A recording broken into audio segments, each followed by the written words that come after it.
దేవుని యొక్క వాక్యములో 6 దినాలు ఆత్మీయ వరములతో కూడుకున్న వాక్య వర్తమానములను ఈ పరిశుద్ధ మోషే సుఖోపవాస ధ్యాన కూటములో ప్రభు మనకు తెలియజేసిన వారై ఉన్నారు. అందులో ప్రాముఖ్యమైనటువంటివి ధర్మశాస్త్ర గ్రంథము, అందులో గల 10 ఆజ్ఞలు. ఆ ఆజ్ఞలలో 3 ఆజ్ఞలను మనం పరిశుద్ధ వాక్యము ద్వారా తెలుసుకున్న వారమై ఉన్నాం. దేవుని యొక్క కార్యములు ఘనమైనవని చెప్పుటకు ఈ దినము కూడా ఒక ప్రత్యేకమైన ఉదాహరణే. ఈరోజు 4వ ఆజ్ఞ యొక్క వివరణ. ఈ 4వ ఆజ్ఞకు, ఈ దినమునకు, ఈ సమయమునకు దేవుడు ఈ రీతిగా ఏర్పరిచినందుకు ప్రభువుకు మహిమ. కారణం ఏంటంటే దేవుని వాక్యములో ఒక్కసారి మనం జ్ఞాపకం చేసుకున్నట్లయితే పరిశుద్ధ లేఖన భాగములో నుండి ద్వితీయోపదేశకాండ గ్రంథము 5వ అధ్యాయము 12వ వచనం చదువుకుందాము. నీ దేవుడైన యెహోవా నీకు ఆజ్ఞాపించినట్లు విశ్రాంతి దినమును పరిశుద్ధముగా ఆచరించుము.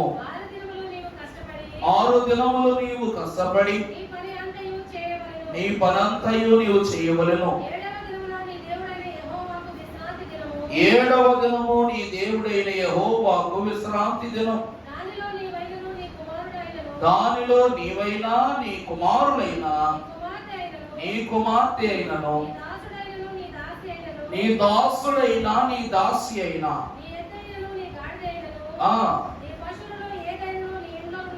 నీ పశువులలో ఏది అయినను ఏ పనియు చేయకూడదు. ప్రార్థన. చాలండి, చాలు ప్రార్థన. మహాపరిశుద్ధుడు అయిన మా ప్రియ పరలోకపు తండ్రి, నీ పరిశుద్ధ పావనమైన మర్మభరితమైన వాక్యములో మమ్మల్ని వర్ధిల్ల చేయించున్న యేసు స్వామి స్తోత్రములు. జ్ఞాని అయిన మోషేకు పరిశుద్ధ వాక్య విద్య పారంగదునిగా నీవే తయారు చేసి నీ పరలోకపు మర్మములను, నీ హృదయ ఉద్దేశములను ధర్మశాస్త్రపు పలకల మీద వ్రాసిపెట్టి వాటి వివరములను వారికి అందించినందులకు నిన్నే వందించుచున్నాము. ఆ పరిశుద్ధ బోధనలో 3 ఆజ్ఞలను పూర్తి చేసుకున్నటకు, 4వ ఆజ్ఞను వివరముగా మేమందుకున్నటకు నీవిచ్చిన సమయమును బట్టి నీకే మహిమ ప్రభావము చెల్లునట్లు వినుటకు వచ్చిన నీ బిడ్డల యొక్క చెవులను పరలోకపు నీ స్వరము వైపు ఉంచండి. పరలోకపు వెలికిడి దయచేయండి. బోధించుచున్న నాకు నీవే నీ పరిశుద్ధ మర్మములను నా నోటికి అందించి నిలబడవాడును నేను కాను, నీవే నిలువబడి నీ వాక్యమని బిడ్డలకు బయలుపరచబడిన బైబిల్ మిషన్ను అందించినట్లు వాక్య మర్మములను ఈ దినమున మనకు అందించు. పరిశుద్ధాత్మ దేవుని నామమున వినయముతో వేడుకొని ప్రార్థిస్తున్నాము తండ్రి, ఆమేన్. దేవుని సముఖమునకు పరిశుద్ధాత్మ ప్రేరేపణ ద్వారా మోషే సుఖోపవాస ధ్యాన మహిమను పొందుకొనుటకు వచ్చిన వారులారా, క్రీస్తు నాథుని కృపా సమాధానము మీకు తోడయుడును గాక. ఆమేన్. ఈ దినము విశ్రాంతి దినము. దీనిని పరిశుద్ధముగా ఆచరించవలసిన వారమై ఉన్నాం. దేవుని కార్యములో ఎంత ఘనమైనవో మనము వివరించుకునే ఆజ్ఞా విశ్రాంతి దినం గురించి ఈ దినము జరిగినది విశ్రాంతి దినమే. దేవుని యందు ప్రియబిడ్డలారా, విశ్రాంతి అంటే ఏంటి? దాని ద్వారా కలగబోయే మేళ్ళేంటి? దేవుని దానికి ప్రతిష్ఠ చేయకపోతే, ప్రతిష్ఠితముగా ఉపయోగకరముగా మనము భావించకపోతే కలిగేటువంటి నష్టములేంటి? అసలు దేవుడు 7వ దినాన్ని ఎందుకు కోరుకున్నాడు? దైవజనులైన దేవదాసయ్య గారు అన్నారు, అన్ని లోకములకు అవతల ఉన్న ఉన్నత లోకాన సన్నతులు ఉన్న దేవా అన్న. అంటే వాయుమండల లోకంలో ఉన్న సాతానుకు దేవుని మహిమపరచటము రాదు. ఆ తరువాత పైనున్నటువంటి రక్షితుల మోక్షలోకములో ఉన్నటువంటి భక్తులైనటువంటి వారు మేము భూమి మీద ఉండగా దేవుని మహిమపరిచాము కదా, ఇక మనకు దేవుడిచ్చిన ఈ స్థానములో విశ్రాంతి దొరికింది. అందువలన వారును సన్నతించుట, దేవుని మహిమపరచుట అంత ఉన్నతముగా జరిగించలేదట. ఆ తరువాత పైకి వెళితే దేవదూతల లోకము. ఈ దేవదూతలకు నిత్యము సైన్యములకు అధిపతి యెహోవా పరిశుద్ధుడు పరిశుద్ధుడని మానక నిత్యము ప్రభువును స్తుతిస్తున్నారు. కానీ ఆయన మహిమను, ఆయన మహిమాన్విత కార్యములను ఘనపరచలేకపోతున్నారు. ఆ తరువాత పైకి వెళితే 24 పెద్దల లోకము. అట్టి లోకములో 24 పెద్దలు దేవుడిచ్చిన అధికారమును బట్టి, దేవుడిచ్చిన ఆశీర్వాదమును బట్టి ప్రభువు రాగా సాష్టాంగపడి ప్రభువు వారికి ఇచ్చిన గౌరవాన్ని, ప్రభువు వారికి ఇచ్చిన విలువను బట్టి ప్రభు ఎదుట సాష్టాంగపడుతున్నారు, ప్రభువుకు మర్యాదిస్తున్నారు, వారి గౌరవం వారు చూపిస్తున్నారు. ఆ తరువాత పైకి వెళితే గాజు సముద్రము మనకు కనబడుతూ ఉన్నది. అక్కడ నరులెవరూ లేరు, దూతలెవరూ లేరు, భక్తులెవరూ లేరు కనుక అక్కడయు మహిమ కనబడటం లేదు. ఇక పైకి వెళ్ళినట్లయితే 4 జీవులు కనబడుతూ ఉన్నవి. ఆ తేజో మహిమ ప్రకాశమానుడైన ప్రభువు తన శక్తి ప్రభావమును కనపరుస్తూ ఉన్నప్పుడు ఈ కెరూబులు సెరుకులు ఏం చేస్తున్నాయంట? వాటి రెక్కలతో వాటిని కప్పుకుంటున్నాయి. ఏం చేస్తున్నాయండి? ఈ రెక్కల గల దూత సమూహం ఏదైతే ఉన్నదో, జీవుల సమూహం ఏదైతే ఉన్నదో, ఇవన్నీ ప్రభు మహిమను ఆయన కనపరచాలంటే ఆయన చూడాలి ఫస్ట్. కానీ చూడటానికి వీటికి ఏం లేదు, అంతటి స్థితి లేదు కనుక దేవుని మహిమను బట్టి అవి రెక్కలతో వాటి ముఖములను, దేహమును, 2 రెక్కలేమో ఎగరటానికి ఉపయోగిస్తున్నాయి అంట. ఇలా ఏ ప్రక్క చూసుకొని ఉన్ననో దేవుని మహిమ పరచడానికి గల స్థితి వారికి లేదు. దేవుడు లోకాల్లో ఏర్పరిచారు కానీ ఆ స్థితి మాత్రం వారికి కలగటం లేదు. అందుకు గాని దేవదేవుడు భూలోకమునందు తన పోలిక చొప్పున, అనగా ఈ రోజు నిన్ను వలె నీ పొరుగు వాడిని ప్రేమించాలంటే నిన్ను నువ్వు ప్రేమించాలి. ఏమన్నా అర్థమవుతుందా? మనం పొరుగు వాడిని ప్రేమించాలంటే ముందు మనల్ని మనం ప్రేమించాలి. దేవుణ్ణి ప్రేమించేవాడు దేవుడు అంతటి గొప్పోడయ్యే ఉండాలి. దేవుని ప్రేమించేవాడు ఏమై ఉండాలి? దేవుడు అంతటి గొప్పవాడై ఉండాలి. దేవుని ప్రియమిట్లారా, మీరు ఎప్పుడైనా చూశారు లేదు, ఒక పక్క అడవి తగలబడుతూ ఉందనుకోండి, ఆ అగ్ని యొక్క వేడికి ఎంత నీరు తగిలినా సరే ఏం కాదు, ఆరిపోదు. అందుకు గాను ఈ ఫైర్ డిపార్ట్మెంట్ వారు ఏం చేస్తారంటే ఇటుపక్క నుంచి నిప్పు పెడతారు. ఏం చేస్తారండి? అటుపక్క నుంచి నిప్పు మీదకి వస్తూ ఉంటే, అగ్ని మీదకి వస్తుంటే వాళ్ళు ఈ పక్క నుంచి తగలబెడతారు. అందువలన ఈ అగ్గి 2 గుద్దుకులు ఏమైపోతాయి? మొత్తం అంతా ఆరిపోతుంది. కావాలంటే మీరు ఎప్పుడైనా ఒక గడ్డి పాకు తీసుకుని ఒక పక్క వెలిగించండి, అది వెలుగుతూ వస్తుంది, మరో పక్క వెలిగించండి, వెలుగుతూ వస్తుంది. అవి 2 తగిలి ఏమైపోతాయి? ఆరిపోతాయి. ఎందుకంటే తేజస్సుకు తేజస్సే ఏమై ఉన్నది చెప్పండి? జవాబు అయి ఉన్నది. అలాగే మహిమకు మహిమే జవాబు. అలాగే దేవుని ఔన్నత్యమును తెలియచేయడానికి దేవుని వారమే అయి ఉండాలి కనుక ఆయన పోలిక చొప్పున దేవదేవుడు ఏం చేశాడట? మనలను నిర్మించాడు. అందుకే దేవుడితో మాట్లాడాలంటే అంత మహిమ కావాలి. అందుకు ఆదాము అవ్వలతో రోజు మాట్లాడటానికి దేవుడు వచ్చేవాడు. ఆరాధన దినము వస్తే, సర్వ సృష్టి ప్రభువును స్తుతిస్తే దేవుడు ఏదేను వనానికి వచ్చి ఉండేవాడంట. దేవుడు కోరుకుంటున్నది ఏమిటి అనగా, ఉన్నత లోకములో ఆయన ఉన్న లోకాన్న దేవుడు ఏం పొందుతున్నారు? సన్నుతులను పొందుతున్నారు.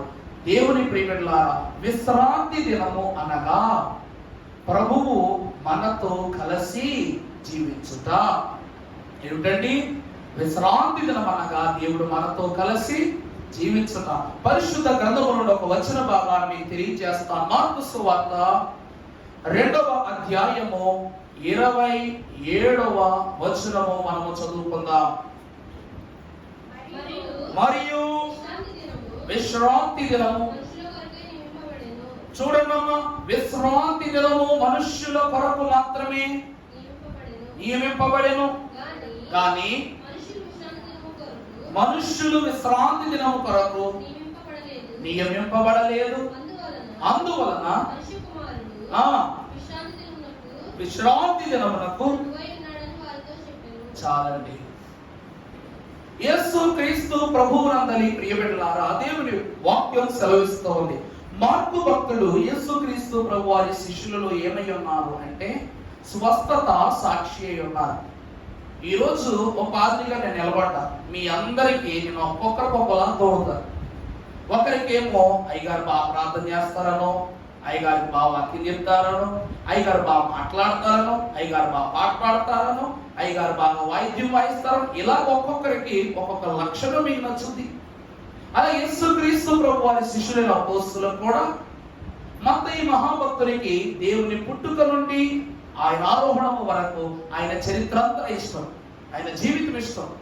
మార్కు భక్తునికి ప్రభువు పాపుల పట్ల లేక రోగుల పట్ల ఆయన చూపించే కరుణ అంటే ఇష్టం. ఆ తర్వాత లోకాకారికి యేసుక్రీస్తు ప్రభు వారు చెప్పే బోధ అంటే ఇష్టం. అందుకే లోక సువార్త ప్రారంభంలో యేసుక్రీస్తు ప్రభు వారి యొక్క సువార్త ప్రారంభం చూపిస్తారు అక్కడ. ఇక యోహాను సువార్తకు వస్తే భక్తులు అంటారు ఆయన ఎవరో కాదు.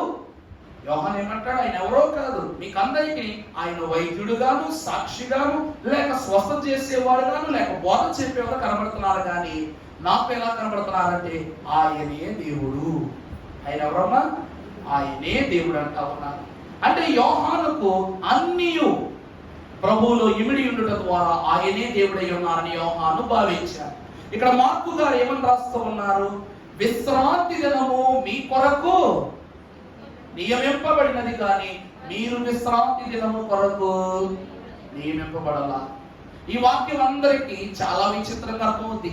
ఈ మాట దేవుడు విశ్రాంతి దినాన్ని మన కోసం ఇచ్చాడు, కానీ మనల్ని విశ్రాంతి దినం కోసం ఇవ్వలేదంట. ఈ మాట ఎక్కడైనా బయట వేరే వాళ్ళగా చెప్పాల్సి తెలిసి ఎన్నో చెప్పకుండా వచ్చారనుకోండి, ఎలా ఉండదు తెలుసా అండి? అంటే ఈ విశ్రాంతి దినం మన కోసం కాదన్నమాట. ఇంకా మనం ఏమైపోవచ్చు, ఆదివారము ఊరేగొచ్చు అని వీళ్ళు భావిస్తారు. దేవుని ప్రియబిడ్డలారా, అనగా దేవుడు నీ కోసము నియమింపబడ్డాడు, కానీ నువ్వు దేవుని కోసము నియమింపబడ. అక్కడ చూడండి, విశ్రాంతి దినము అనగా దేవుడు నీతో ఉండటానికి ఇష్టపడే దినం. ఆ దినము దేవుడు నీతో ఉండటానికి నియమింపబడ్డాడు, కానీ నువ్వు దేవునితో ఉండటానికి నియమింపబడాల. ఈరోజు మనం ఒక ఎన్ని మాటలు అనుకున్నా దేవుడితో మనకు పని ఉంది, మనతో దేవుడికి ఏ పని లేదు. నువ్వు అడగాలన్నా, బాధపడాలన్నా, సంతోషపడాలన్నా, మంచి మాట చెప్పుకోవాలన్నా, సాక్ష్యం ఇవ్వాలన్నా, సంతోషం పంచుకోవాలన్నా, ఏం చేయాలన్నా దేవునికే చెప్పుకోవాలి. నిన్నటి దినాన్ని నీకు ఏమని చెప్పా? మోషే, ప్రభువా నేను నోటి మంది ఇవ్వగలవాడను, పెళ్ళాం బిడ్డలకు కూడా చెప్పలేదంట. కారణం ఏంటంటే బిడ్డలకు లోకువా, భార్యకు లోకువా, మిద్యానీయాతుడు తన మామయ్య ఇతరులకు లోకువా, తన తల్లి అయినటువంటి ఫరో కుమార్తె అయినటువంటి తన తల్లి పెంచిన తల్లి చెప్పిన ఈ లోకువే, లేక కన్న తల్లి అని యొక్క వేదకు చెప్పిన లోకువే. ఈ మాటలు ఎవరికి చెప్తున్నాడు? దేవునికి చెప్తున్నాడు. దేవుడు లోకు చేస్తాడా నిన్ను? లోకు గట్టే లోకములో నిన్ను ఎక్కువ చుక్కల దేవదేవుడు ఏం చేస్తాడు? ఎత్తి చూపిస్తాడు. నేను నోటి మాంద్యము గలవాడు, శక్తిహీనుడను, బోధానర్హుడను, బలము లేని వాడను, వృద్ధుడనని తనలో ఉన్నటువంటి బలహీనతని దేవుడు చెప్పాడు. అతనే చెప్పకపోయి ఉంటే దేవుడు కర్రెచ్చేవాడా? చెప్పండి. అతనే తనలో బలహీన చెప్పాడు కాబట్టి తనను బలపరిచే దేవుని దండమనగా మోషేకు కర్ర ఇవ్వడం జరిగింది. ఆ తరువాత అతడు బలహీనుడనే స్థితి పోయింది, నోటి మాంద్యం స్థితి పోయింది. ఫరో ఎదుట నిలబడినప్పుడు ఎంత శౌర్యముగా నిలబడ్డాడంటే రొమ్ము విరుచుకొని శౌర్యవంతునిగా నిలబడ్డాడు. 1000 ఏనుగుల బలము గలవాడుగా నిలబడ్డాడు. కారణం ఏంటో చెప్పరా అండి? మోషే మహాభక్తుడు, దేవుడు కావాలనుకున్నాడు. యెహోవా దేవుడు మోషే కొరకు నియమింపబడ్డాడు. తనతో మాట్లాడుటకు మండుచున్న పొదలో నియమింపబడ్డాడు. దైవజనులైన దేవదాసయ్య గారు అన్నారు, అక్కడ పచ్చటి పొద కనబడుతుంది, దాని నడుమ అగ్ని రగులుకుంటుంది. ఆ అగ్ని ఆరటం లేదు, అలాగుననే ఆ పొదయు కాలికం లేదు. ఆ పొదలో పచ్చదనం పోవట్ల, అగ్నిలో ఉన్నటువంటి ఉద్వేగము తగ్గటోల. అందుకే అయ్యగారు అన్నారంట, ఆ పచ్చని చెట్టు ఇశ్రాయేలు ప్రజలు. ఆ పచ్చని చెట్టు ఏంటండి? ఇశ్రాయేలు ప్రజలు. ఆ రగులుకుంటున్న అగ్ని వారు అనుభవిస్తున్న శ్రమ. ఆ శ్రమను దేవదేవుడు ఆ స్థలములో నేను ఉన్నాను, నేను వారి శ్రమను చూస్తున్నానని చెబుతూ మోషేకు ఆ శ్రమను మండుచున్న పొద ద్వారా పరిచయం చేశాడు. పరిచయం చేసిన తరువాత మహాభక్తుడైన మోషేను ఐగుప్తుకు పంపడము, అద్భుతాలు చేయటము, బయటకు తీసుకురాగానే వీరు చేసిన మొట్టమొదటి క్రమం ఏమిటంటే విశ్రాంతి దినమును పరిశుద్ధముగా ఆచరించడం. ఎందుకు అనగా దేవుడు మీతో ఉన్నాడు. దేవుడి వాక్యంలో మనం చూస్తే ఐగుప్తు తర్వాత రామశేషు మొదలు సుక్కోతు వరకు మోషే నడిపించుకుని వెళ్ళాడు. సుక్కోతు అనగా సరిహద్దు. సుక్కోతు అంటే ఏంటండి? సరిహద్దు. ఐగుప్తు సరిహద్దు దాటిన తరువాత దేవుడు వాళ్ళకి అగ్ని స్తంభంగా మేఘస్తంభంగా మారిపోయాడు. అవుతుందా? రామశేషు మొదలుకొని సుక్కోతు వరకు ఇక్కడి నుండి మొదలుపెట్టి కాకినాడ అంత దూరం ఉంటుందండి. ఎంత దూరం? ఇక్కడ మొదలుపెట్టి కాకినాడ అంత దూరం, లేకపోతే కాకినాడ దాటిన ఇంకా దూరం అనుకోండి. ఇక్కడ భీమవరం అనుకోండి, భీమవరం అంత దూరం అంటే సుమారు 50 కిలోమీటర్లు, 50 కిలోమీటర్లు. అంత దూరం వరకు మోషే బహు జాగ్రత్తగా ఎక్కడి నుంచి నడిపించుకుని వెళ్ళాడట? రామశేషులో ఐగుప్తు జ్యేష్ఠత్వపు మరణపు పునాదుల మీద, అనగా మరణము జరిగినటువంటి ఆ సమాధుల మీద వీళ్ళు ఏం చేశారు? నడుచుకుంటూ వచ్చారు. ప్రభు ఏమన్నారు? పాప స్థలము నుండి నీ సువార్త కడకు నన్ను భూమిలో పరమాత్మ నడుపుచుండుము ఉత్తమ స్థలం. ఐగుప్తు యొక్క స్థితి ఏమైపోయిందంటే దోష స్థితి. ఏ స్థలం అయిపోయిందంటే పాప స్థలము. అందుకే దేవదేవుడు ఆ పాప స్థలములోనికి ప్రవేశించకుండా సరిహద్దు అయిన సిక్కోతు యొక్క మోషే కనుక ఇశ్రాయేలు సైన్యములకు ముందు నడవడం ప్రారంభించారు. దేవుని వాక్యమునందు ప్రియబిడ్డలారా, ఈ రోజు నీ గృహములో ఎన్నో శోధనలు ఉంటాయి, ఎన్నో కన్నీళ్లు ఉంటాయి. తెలిసికో తెలియకో మనం ఎన్నో చెడు మాటలు మాట్లాడుతుంటాం.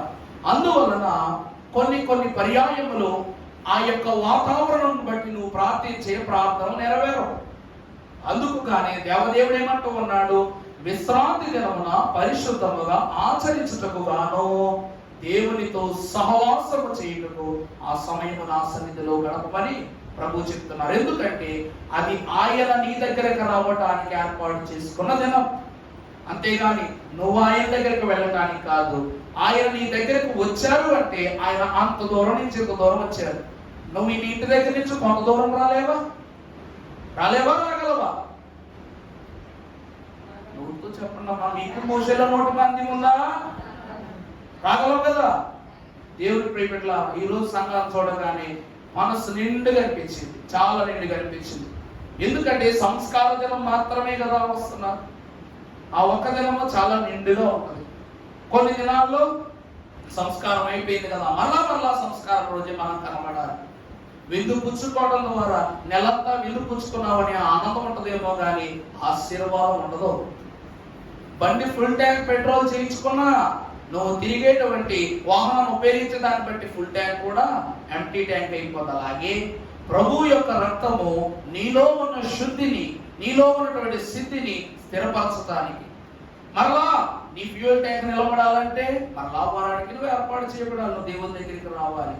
ఈ వారంలో ఎంత నష్టు, ఎంత మాలిన్యం, ఎంత శోధన మన మీదకి వస్తో మనం ఎరిగిన వారమే. అందుకే దేవుడు అంటూ ఉన్నాడు, ఆయన నీ యొద్దకు ఉన్న లోకాలను దాటి ఉన్నత లోకానికి వచ్చారు.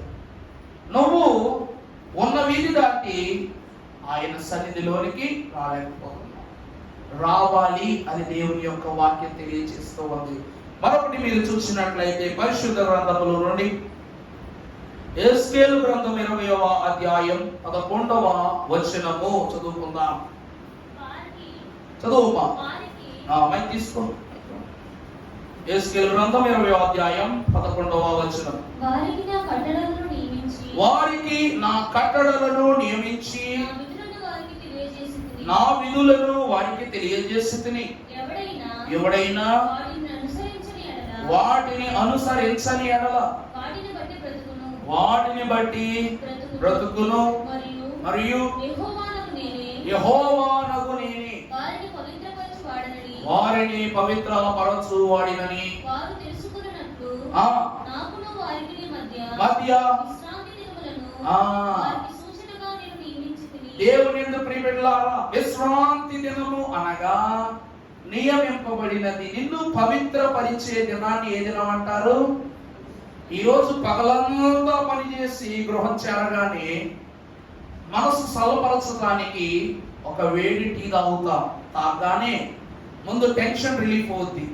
తర్వాత కాస్త స్నానం చేసామనుకోండి, గుబాలను ఒక మంచి నిద్ర పడుద్ది. ఆ నిద్ర తర్వాత యథావిధిగా మన శరీరం ఏమైపోద్ది? నూతన ఉత్సాహమును కలిగి ఉంటది. ఆ రీతిగానే నాకును వారికి మధ్య పవిత్రతను స్థిరపరచుటకు దేవుడు ఏమంటున్నారు? ఆయన పరిశుద్ధుడు గనక మనము పరిశుద్ధులమే, ఆయన పవిత్రుడు గనక మనము పవిత్రులమే. 6 దినాలు ఈ లోకములో అపవిత్రము గనుక 7వ దినమున నిన్నును దినమును నీ సమయమును నీ పనులను నీ క్రియలను అన్నిటినీ పవిత్రపరచుటకు గాను దేవుడు ఏం చేస్తా ఉన్నారు? వారికి నాకును మధ్య ఈ విశ్రాంతి దినమును నేను ఏర్పరచుకొని ఉన్నాను అంటూ ఉన్నాను. రెండవది, విశ్రాంతి దినము ఎందుకు అనగా పవిత్రపరచుకోవడానికి. మొదటిది దేవుని మనము కలుసుకోవడానికి. మొదటిది ఏమిటండి అనగా ఆయన అక్కడ నుండి వచ్చారు, నువ్వు ఇక్కడ నుండి వెళ్ళాలి. ఈ ఆదివారాలన్నీ నువ్వు దేవుడు అంత దూరం నుంచి వచ్చినప్పుడు నువ్వు ఎక్కడి నుంచి వెళతావు. ఒక సమయం రాగా, ఒక కాలం రాగా, కడపూరం రాగా ఎక్కడ ఉన్నా నువ్వు అక్కడికి వెళ్ళిపోతావు. అంటే దీన్ని ఏమంటారు అనగా ప్రాక్టీస్ మేక్స్ మ్యాన్ పర్ఫెక్ట్ అంటారు. నీ వీధి నుండి దైవ సన్నిధికి వచ్చి దేవునిలో స్థిరపరచబడినప్పుడు నడిచి వచ్చే నీకు ఎగిరే అంతస్తునిస్తాడంట దేవుడు. ఏమిస్తాడండి? ఎగిరే అంతస్తునిస్తాడు. ఇప్పటి వరకు దేవుడు ఎగురుతూ వచ్చాడు, రాకడ రాగా నువ్వు ఎగిరే వెళ్ళే అంతస్తు. దేవుడు ఏమిస్తూ ఉన్నాడంటే ఆయనతో నిన్ను కొనిపోగలిగే శక్తిని నీకు ఇస్తూ ఉన్నాడు. మొదటిది. రెండవది అనగా నిన్ను పవిత్రపరచుటకు గాను ఆయనకు నీకు మధ్య ఏమిచ్చారు? విశ్రాంతి దినం. అసలు దేవుని వాక్యం తెలియజేస్తూ దేవుడు ఒక్కడే, మానవునికి దేవునికి మధ్యవర్తియు. అసలు విశ్రాంతి దినం అంటే ఏంటి? మధ్యవర్తిగా వచ్చిన యేసు క్రీస్తు ప్రభు వారిని లోకానికి తెలియచేయడమే విశ్రాంతి దినం యొక్క ఉద్దేశం. అనగా సండే అంటే ఆదివారం. ఆదివారాన్ని మనము మనకు నచ్చినట్లుగా మాట్లాడుకుంటే ఆదివారం. ఆది అనగా మొదటిది, వారమును వరముగా దేవుడు ఇచ్చాడు. దేవుడు ఆదాము అవ్వలను సృజించి మీరు ఫలించి విస్తరించి అభివృద్ధి నొంది భూమిని నిండించుడి అని మొదటి ఆశీర్వాదాన్ని ఇచ్చిన తరువాత దేవునికి వారు స్తుతి చేయటం ఏర్పరచుకున్నది ఆదివారం. ఆ దినమును ఆచరించటం వల్ల ఆదాము అవ్వలేనటువంటి వారు ఎంతో కాలము ప్రభువులు స్థిరపడ్డారు. దేవుని వాక్యమునందు వచ్చిన వాళ్ళ మరొక మాట మీకు చూపిస్తాను. యెషయా గ్రంథము 53వ అధ్యాయము 13వ వచనంలో మనం ఒక్కసారి చూసినట్లయితే, యెషయా గ్రంథం 58వ అధ్యాయం 13వ వచనం, నా విశ్రాంతి దినమున అమ్మా నా విశ్రాంతి దినమున వ్యాపారము చేయకుండా నాకు ప్రతిష్ఠిత దినమని నీ ఊరకుండిన ఎడల విశ్రాంతి దినము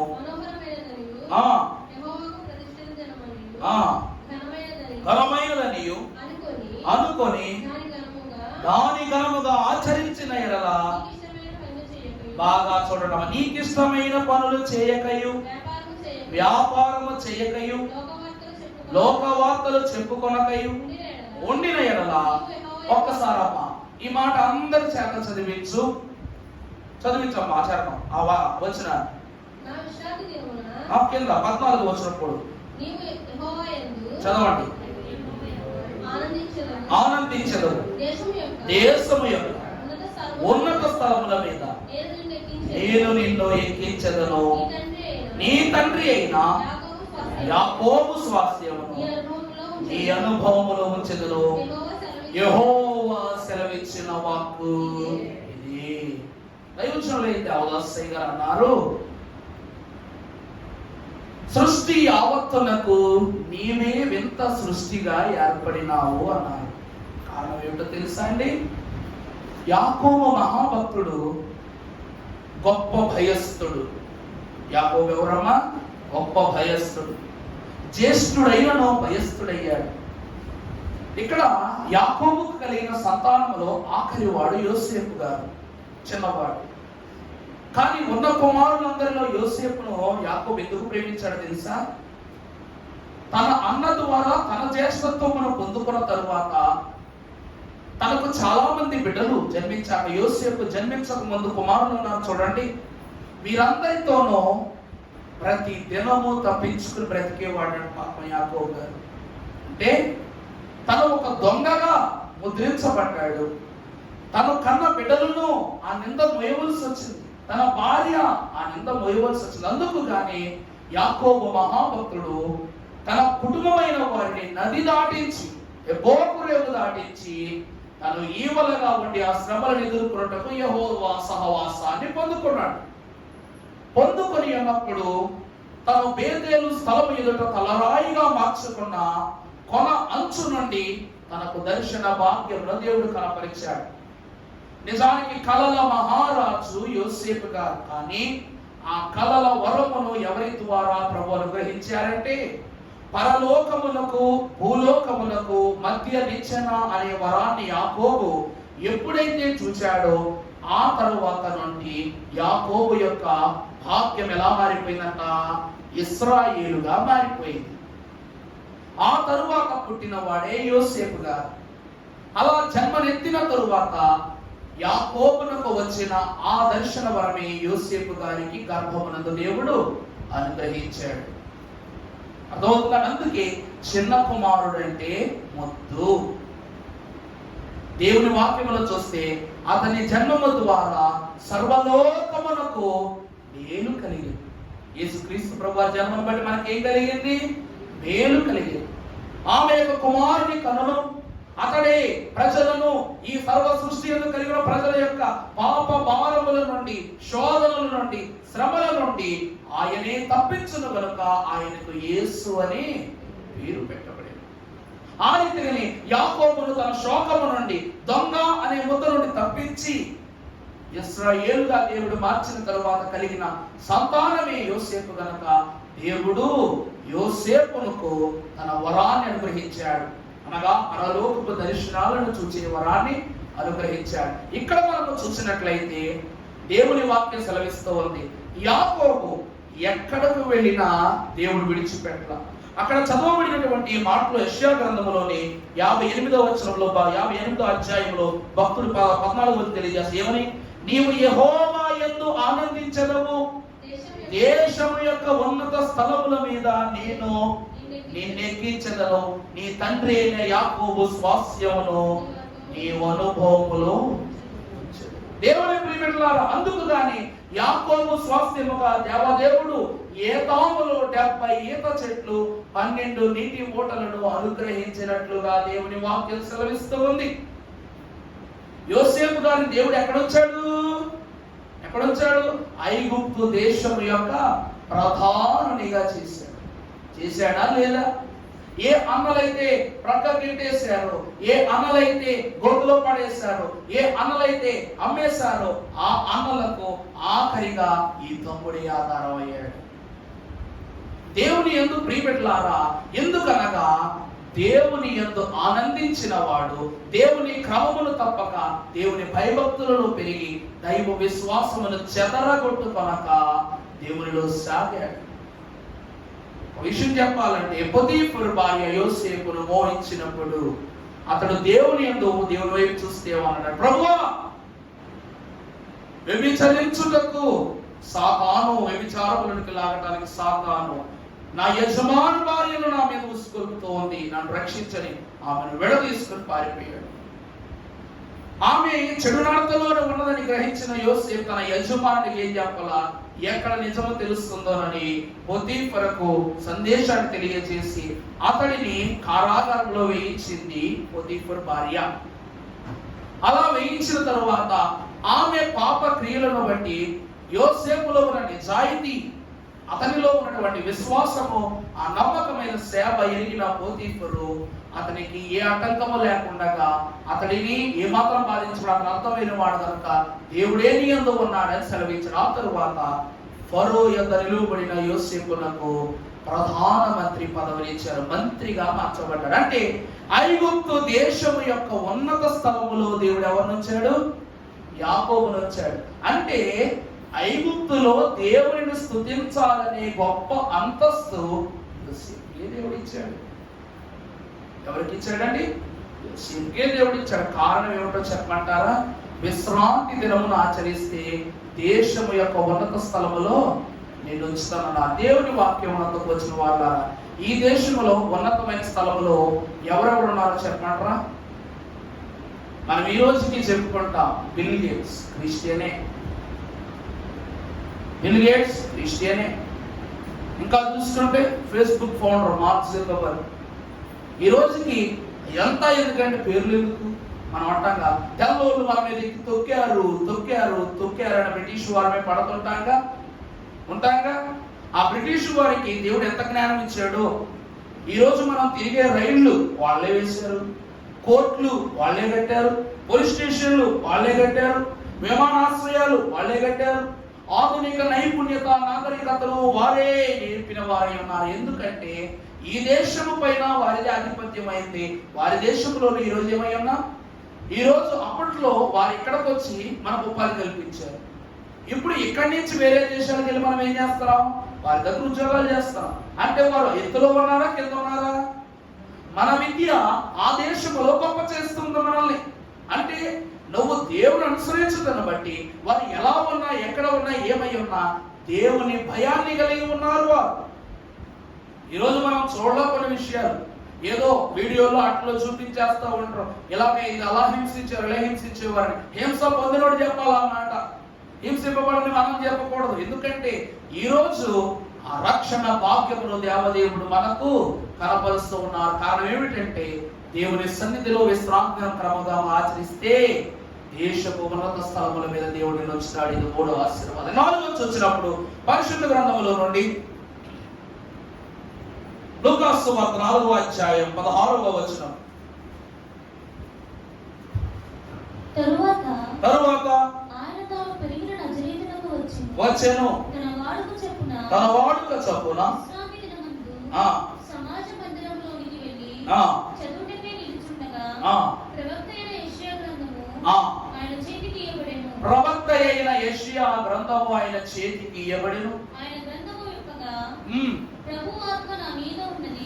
ప్రభువు యొక్క ఆత్మ నా మీద ఉన్నది, వీధులకు సువార్త ప్రకటించుటకై ఆయన నన్ను అభిషేకించెను. చెరలో ఉన్న వారికి విడుదలను, గుడ్డి వారికి చూపును, నలిగిన వారిని విడిపించుటకును, ప్రభువు యొక్క హిత వత్సరమును ప్రకటించుటకును ఆయన నన్ను పరిశుద్ధ దేవుని ప్రియ సంఘమైన వారులారా, చదువుబడినటువంటి వచనములో ఆ మర్మాలు, ఆ అద్భుతమైన క్రియలు మీ ద్వారానే ఉదాహరణ పూర్వకంగా చెప్తాను. ఇప్పుడు మనం దేవుని వాక్యంలో చూసినప్పుడు అక్కడ చూడండి, ప్రవక్త అయిన యెషయా గ్రంథము ఆయన చేతికి ఇయ్యబడెను.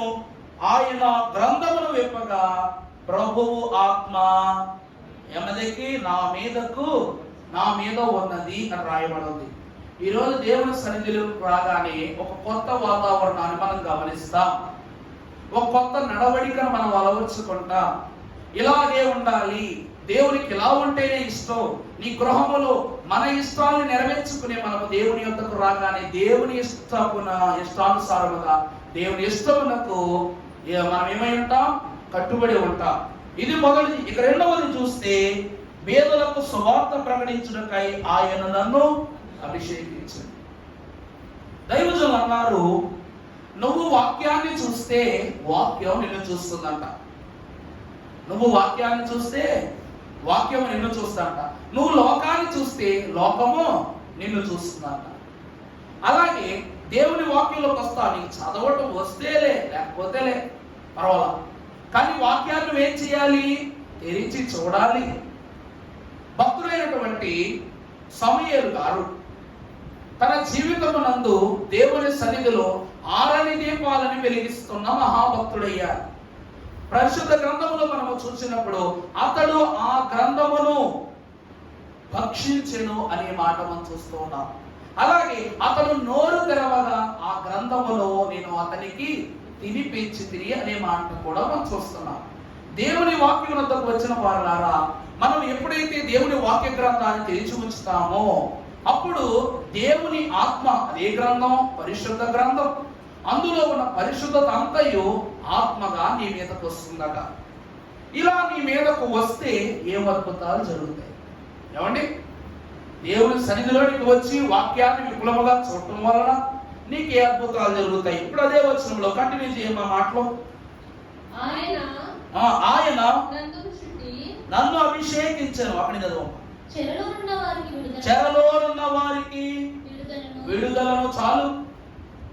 దేవుని ప్రియమిట్లారా, యేసు క్రీస్తు ప్రభు యొక్క ప్రథమ శిష్యుడిగా పిలువబడిన పేతురు గారు రోమా అధిక్యులైన వారితో ఎక్కడ పెట్టబడ్డాడు? చెరలో పెట్టబడ్డాడు.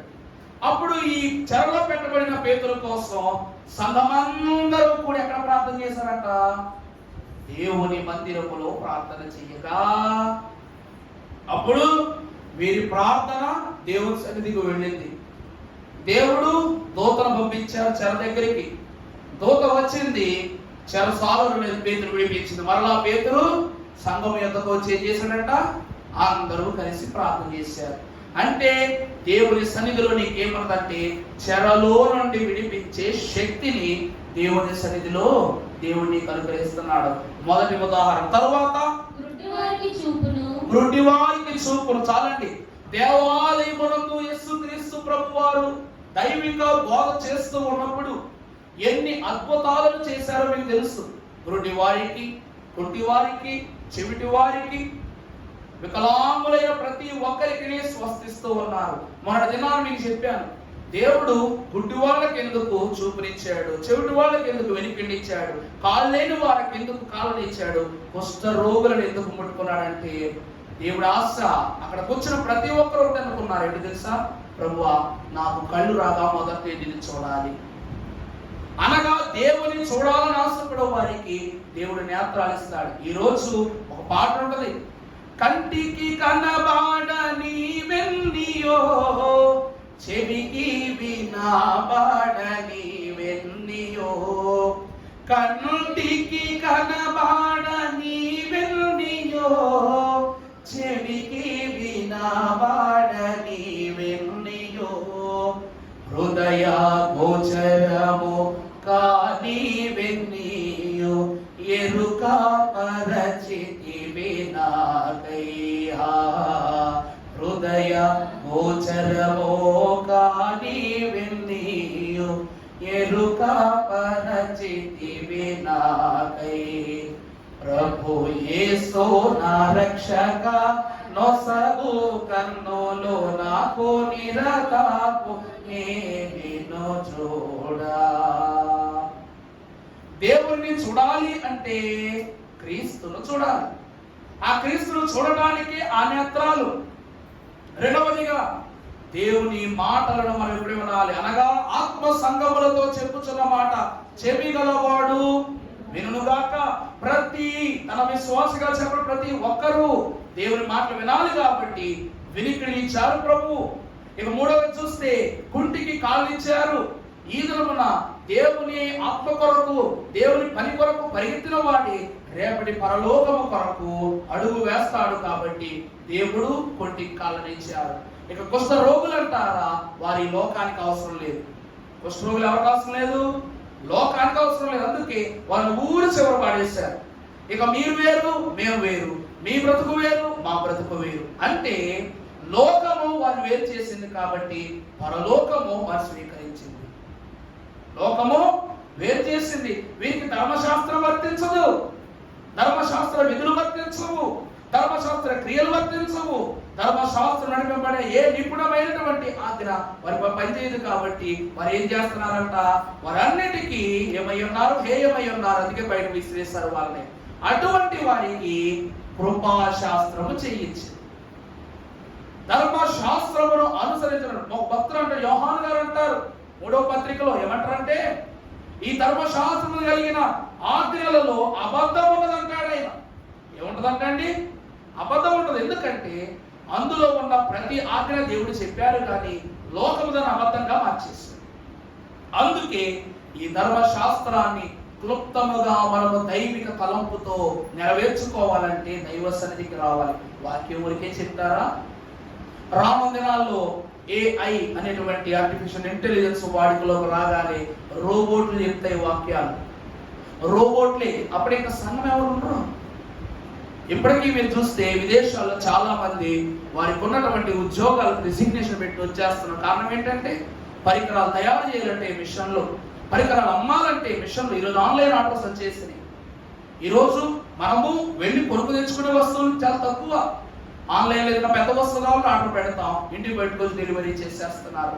కూరగాయలు అంతే, ఫుడ్ అంతే, అన్ని ఏమైపోయినాయి, ఆన్లైన్ అయిపోయి. రాబోయే రోజుల్లో రోబోట్లు వచ్చేస్తే డెలివరీకి ₹1 ఖర్చు పెట్టడం ఆ రోబోట్కి, దానికి ఛార్జింగ్ పెడతాడంతే, పట్టుకొచ్చి నీకు అప్ చెప్పేస్తుంది.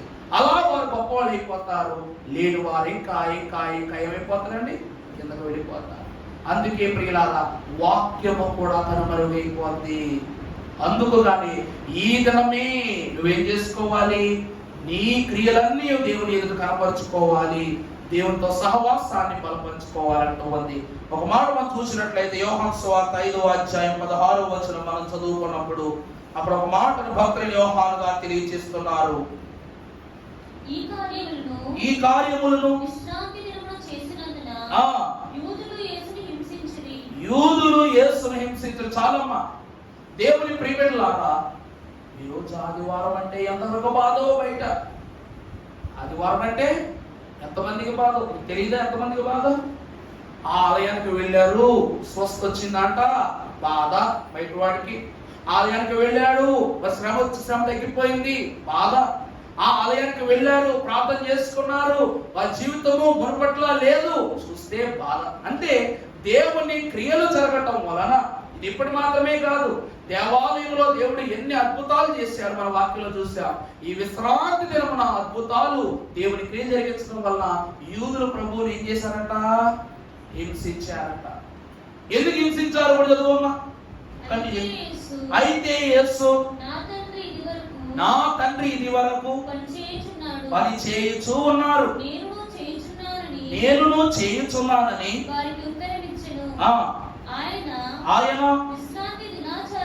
ఆయన విశ్రాంతి దినాచారము మీరుట మాత్రమే కాక దేవుడు తన సొంత తండ్రి అని చెప్పి కనుక ఇందు నిమిత్తము యూదులు ఆయనను చంపవలెనని మరి ఎక్కువగా దేవుని సన్నిధికి వచ్చే ప్రతి ఒక్కరు, విశ్రాంతి దినాన్ని ఆచరించే ప్రతి ఒక్కరికి దేవుడిచ్చే గొప్ప వరము ఆయన బిడ్డలుగా మార్చేయటం. ఎలా మార్చేయటం అండి? ఈరోజు మీ చుట్టాల్లో బాగా డబ్బున్న కుటుంబం ఉంది, వాళ్ళకు పెళ్లి కార్డు పట్టుకుని మీ ఇంటికి వచ్చి మా పెళ్లికి రావాలి అని అన్నారు అనుకోండి.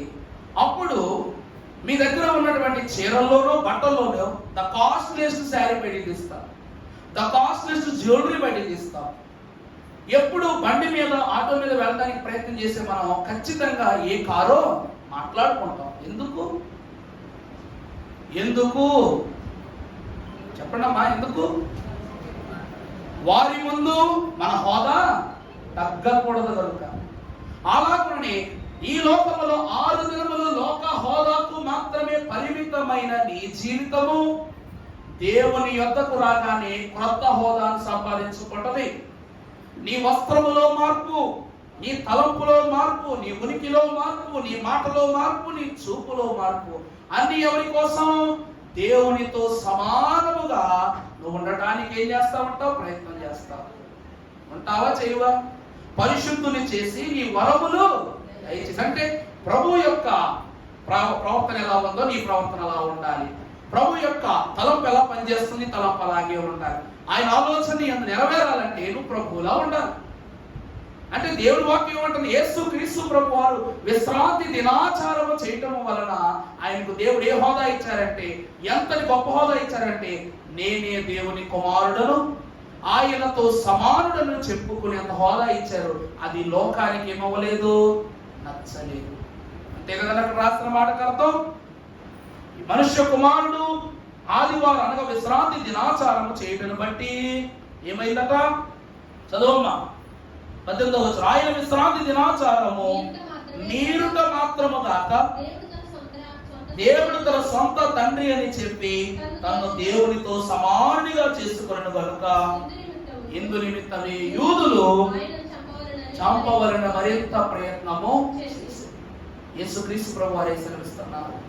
విశ్రాంతి దినములో ఉండటం వలన మనం అందరం ఏమైపోయాం, క్రీస్తు వంటి వారిగా మార్చబడ్డాం. అందుకే కదా అపోస్తలులైనటువంటి వారు పరలోకములో 24 సింహాసనాల్లో 12 సింహాసనాలు ఎవరివి, అపోస్తలులే.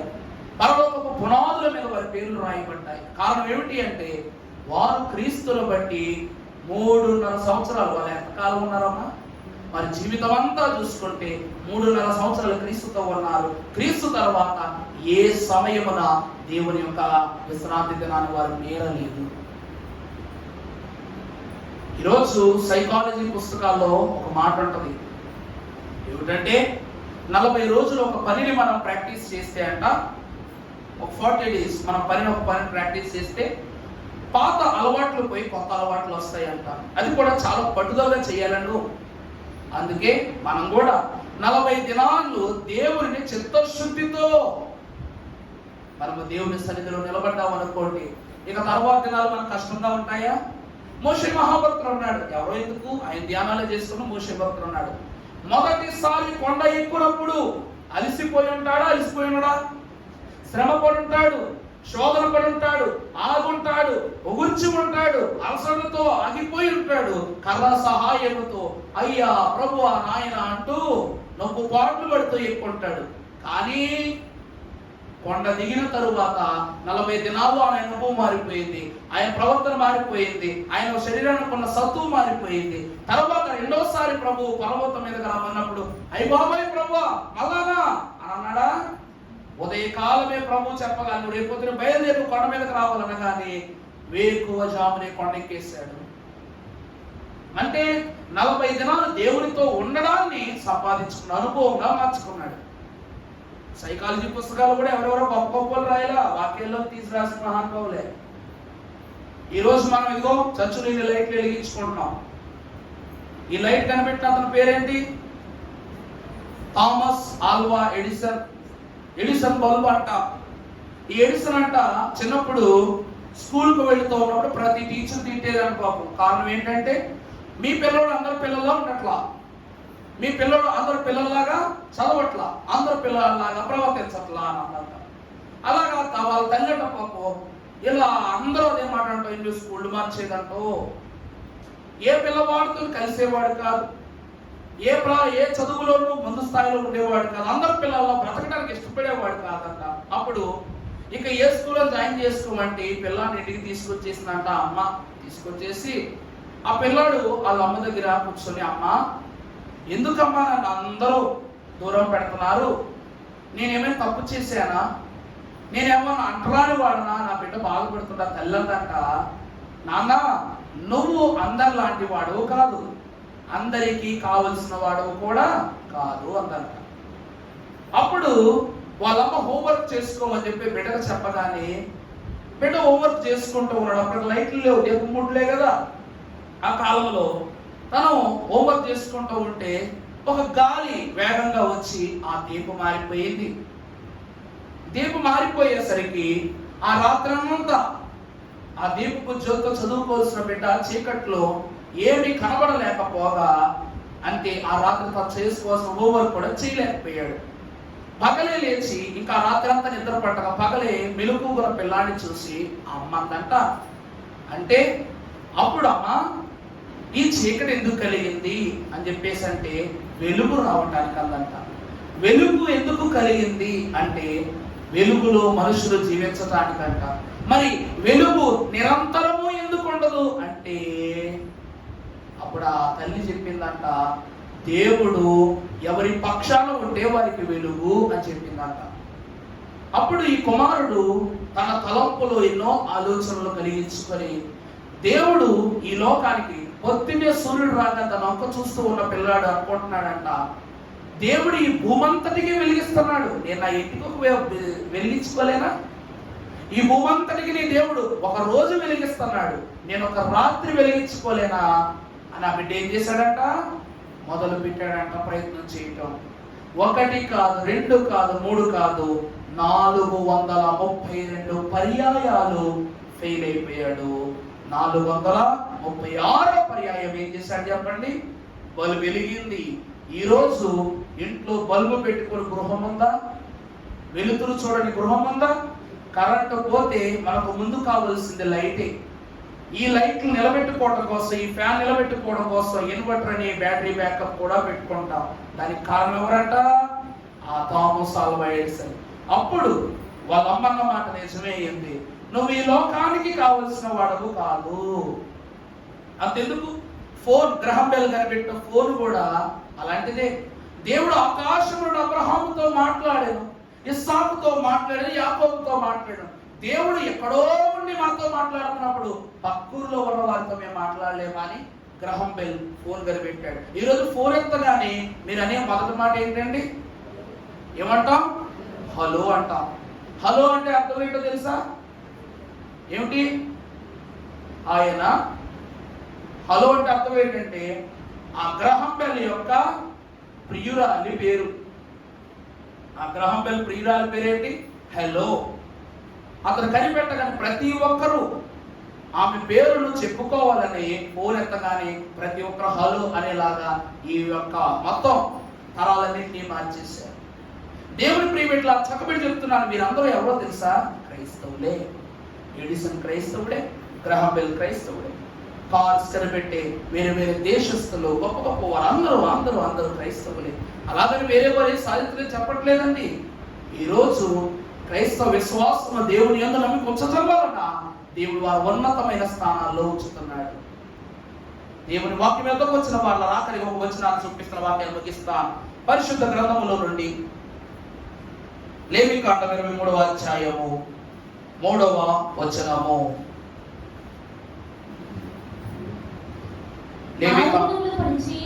ఆరు దినములు పనిచేయవలెను, వారము 7వ దినమున నీవు అది పరిశుద్ధ సంఘపు దినము, నీ సమస్త నివాసములయందు. ఇప్పుడు మనం చూసినట్లయితే 1 యోహాను సువార్త 2వ అధ్యాయం 4వ వచనం చదువుకుందాం. 1 యోహాను 2వ అధ్యాయము 4వ వచనం. ఆయన ఎరిగి ఉన్నానని చెప్పుకుంటూ ఆయన ఆజ్ఞలను గైకొనవాడు గైకొననివాడు అబద్ధికుడు, వానిలో సత్యము లేదు. వానిలో దేవుని ప్రేమ చాలమ్మా. దేవుని ప్రియబిడ్డలారా, ఆయన ఆజ్ఞలను ఎవరు గైకొందురో వారిలో దేవుని యొక్క ప్రేమ ఏమవుతుంది? అయితే కాలము పరిపూర్ణమైనప్పుడు దేవుడు తన కుమారుని పంపెను. అతను స్త్రీ యందు పుట్టి మనలను తండ్రికి దత్తపుత్రులముగా చేయుటకు ఆయన మానవ శరీరమును ధరించుకుని నరుడిగా ఉద్భవించిన వాడు ఆయను. పరిశుద్ధ లేఖన భాగంలోను పరిశుద్ధులైన భక్తులైన పౌలు గారు హెబ్రీ సంఘమునకు ఒక మాట రాస్తూ 10వ అధ్యాయము 28వ వచనంలో తెలియజేస్తూ ఉన్నారు. ఒక అద్భుతమైనటువంటి మాట మోషేను గురించి. ఎవడైనను నిరాకరించిన ఎడల ఇద్దరు ముగ్గురు సాక్షుల మాట మీద ఇట్లుండగా దేవుని కుమారుని పాదములతో త్రొక్కి తాను పరిశుద్ధపరచబడుటకు సాధనమైన నిబంధన రక్తమును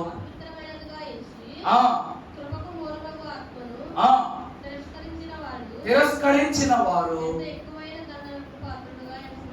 ఎంత ఎక్కువైతే దండనకు అంత పాత్రునిగా. చూసారా, దేవుని ఎందుకు ప్రియబిడ్డలారా, మోషే ధర్మశాస్త్రం ఏం చెప్తూ ఉందంటే విశ్రాంతి దినాన్ని ఆచరించమని చెప్తుందంట. కానీ మోషే ఎన్ని రోజులు విశ్రాంతి దినాలు ఆచరించాడు? నా మాట అర్థమవుతుందండి? 120 సంవత్సరాలు బ్రతికాడంటే సంవత్సరానికి 52 ఆదివారాలు. బాగా లెక్కలు వచ్చిన వాళ్ళు ఇంటికి వెళ్ళి వేసుకోండి. 120 × 52 సంఖ్య క్యాల్కులేటర్లో పెద్ద నెంబర్ వస్తుంది. అన్ని ఆదివారాలలో 80 సంవత్సరాలు అతడు క్రైస్తవుడే కాదు, అతడు ఎవరండి? దేవుని బిడ్డే కాదు. 40 సంవత్సరాలలో 38 సంవత్సరాలు అరణ్యంలోనే గడిచిపోయింది. అందులోనూ 40వ అధ్యాయం నిర్గమాకాండలోకి వచ్చేసరికి అతను ప్రత్యక్ష గుడారంలోనికి ప్రవేశించడానికి ప్రయత్నం చేయగా దేవుని యొక్క మహిమ అతని లోపలికి రానివ్వల. కారణం ఏంటి? మోషేనట దేవుడు తన చేతుల మీదుగా నిర్మించిన ప్రత్యక్ష గుడారంలోనికి మోషేనే దేవుడు రానివ్వలేదంట. ఎందుకు రానివ్వలేదు? ఎందుకు రానివ్వలేదు? కారణం ఏంటి చెప్పండి? మోషే బోధించువాడే కానీ ఆచరించనివాడు. మోషే గొప్పవాడే తప్పను, కానీ అతడు బోధించిన వాడే కానీ ఆచరించనివాడు. 40 దినాల పరిశుద్ధ సహవాసము తర్వాత దేవుని పలకలను మందసములో ప్రతిష్ఠ చేసిన తరువాత ఇతడుకు దేవునికి ఏం జరిగిందంట? వ్యత్యాసం ఏర్పడింది. కారణం ఏమిటంటే ఈ 2 రాతి పలకలు మోషే కోసం ఇవ్వబడినవి కావు, ఇశ్రాయేలు ప్రజల కోసము ఇవ్వబడిన. అందుకే మోషే యాజకుడు కాలేకపోయాడు, అహరోను యాజకుడు అయ్యాడు. పలకలు రాసి తీసుకువచ్చిన మోషేను లోపలికి రానివ్వల. కానీ ఆ పలకలను ప్రతిష్ఠ చేయుటకు, ఆ పలకల వివరమును బోధించుటకు, తన ప్రజలను దేవుడి మార్గం నడిపించడానికి యాజకుడైన అహరోను దేవుడు ఏర్పాటు చేశారు. కష్టమంతా మోషేది, కానీ గౌరవం మాత్రం ఎవరికి ఇస్తూ ఉన్నాడు? దేవుడు అహరోనుకి ఇస్తూ ఉన్నాడు. కారణం ఏమిటి అంటే విశ్రాంతి దినమును ఆచరించటం వల్లనే. దేవుని ప్రియబిడ్డలారా, సమయోను మహాప్రవక్త పరిశుద్ధ దేవుని యొక్క ఆలయములో యేసుక్రీస్తు ప్రభువును ఎత్తుకొని నాథానే మాట్లాడతాడు. కారణం ఏమిటంటే దేవుని సన్నిధిలో భవిష్యత్తు కనబడుతుంది. దర్శనం అంటే ఏంటో కాదు, మునుముందు రాబో సంగతులు నీకు అర్థము వ్యక్తపరచబడటము. యేసుక్రీస్తులో శిలువ ప్రభువును చూడలేదు, లేక ఆరోహణమైన ప్రభువును చూడలేదు. 2వ రాకడలో రాబోయే ప్రభువును చూసాడు. అందుకే నాదా అని ఎవరంట? పెండ్లి కుమారుని అంట. ఆ ప్రభువును 2వ రాకడలో రాబోయే ప్రభువును చూసాడంటే సిమియోను మహాభక్తుడు, యాజకుడైన సిమియోను 2వ రాకడ అంతస్తును ఆలయములో దేవుల్లో చూచాడు. కారణం ఏమిటంటే దేవునితో విశ్రాంతి దినాల సహవాసం కలిగి ఉన్నాడు. సమూయేలు మహాభక్తుడు దేవుని సన్నిధిలో అతడు ఒక యాజకుడు గాను, ప్రధానుని గాను, దేవుని పరిచారకుడు గాను ఉన్నప్పుడు దీప స్తంభములతో దేవదేవుని యొక్క జ్యోతులను వెలిగిస్తూ అతడు దేవుని మాటలు వినినప్పుడు ఇశ్రాయేలు పట్టణమునందు ఒక ప్రాంతమున దావీదు అనే ఒక యవ్వనస్తుడు, ఒక చిన్ని కుమారుడు ఉంటాడు. అతనికి అభిషేకము చేయమని చెప్పి సమూయేలుతో మాట్లాడి దేవుడు పంపించాడు. కారణం ఏమిటంటే సమూయేలు దేవుని సన్నిధిలో విడిపోయాడు కనుక. ఆ తరువాత మీరు చూసినప్పుడు భక్తుడైన జకరియా గారు కూడా ఏం చేశారంట? యోహాను తండ్రి జకరియా గారు అతని దినం అతని వంతు వచ్చినప్పుడు దేవాలయంలో బలిపీఠంలో ధూపము వేస్తూ ఉండగా అతని ప్రక్కగా ఒక దేవదూత ప్రత్యక్షమై అతనికి శుభవచనమును తెలియజేసినట్లుగా మనం చూస్తూ ఉన్నాం. దేవుని ప్రియబిడ్డలారా, అంటే దేవుని సన్నిధిలో నువ్వు దూతలను చూడొచ్చు, దేవుని సన్నిధిలో దేవుని స్వరాన్ని వినొచ్చు, దేవుని సన్నిధిలో దేవుని వాక్యాన్ని వినకపోవడం కాదండి, దేవుడు వినిపించేస్తాడంతే. నీ కన్నులు లోకం వైపు పనిచేసిన నీ ఆత్మ దేవుని వైపు పనిచేస్తూనే ఉంటది. కారణం ఏమిటంటే విశ్రాంతి దినములో ఉన్న మర్మమే అది. అందుకే ఈ విశ్రాంతి దినాన్ని ఎలా ఆచరించాలి? పరిశుద్ధముగా ఆచరించాలి. దైవజనులే దేవదాసయ్య గారంట, దేవా ప్రతి ఆదివారము నాకు ప్రత్యేకంగా ఉండాలి. ప్రతి ఆరాధన కొరకు నేను ప్రత్యేకంగా ఉంటాను. ప్రతి ఆరాధనలోని సంఘమైన వారిని ప్రత్యేకపరచు.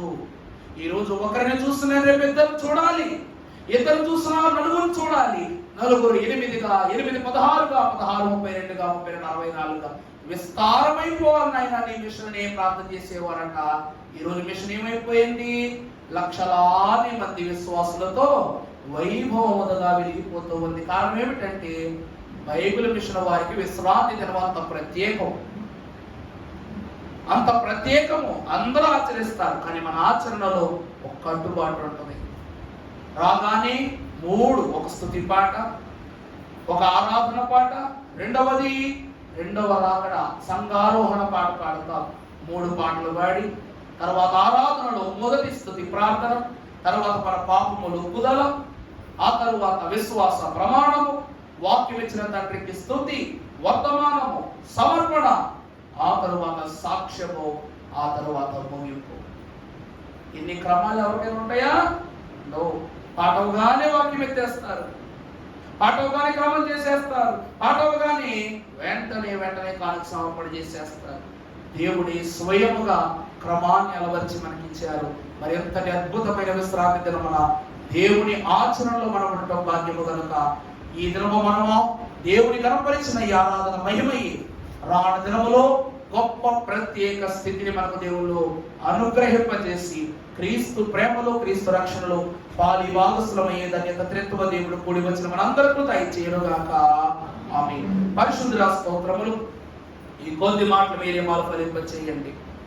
మా జనకులు మా తండ్రి గారు సెలవిచ్చారు, నాయన నీలో నీవున్నట్లయితే లోకము, నీలో ప్రభువు ఉంటే పరలోకము అన్నారు. నాయన మాలో మేముండడం అంటే లోకములో బ్రతకటమే, మాలో నీవున్నావంటే నీ సన్నిధిలో బ్రతకటమే.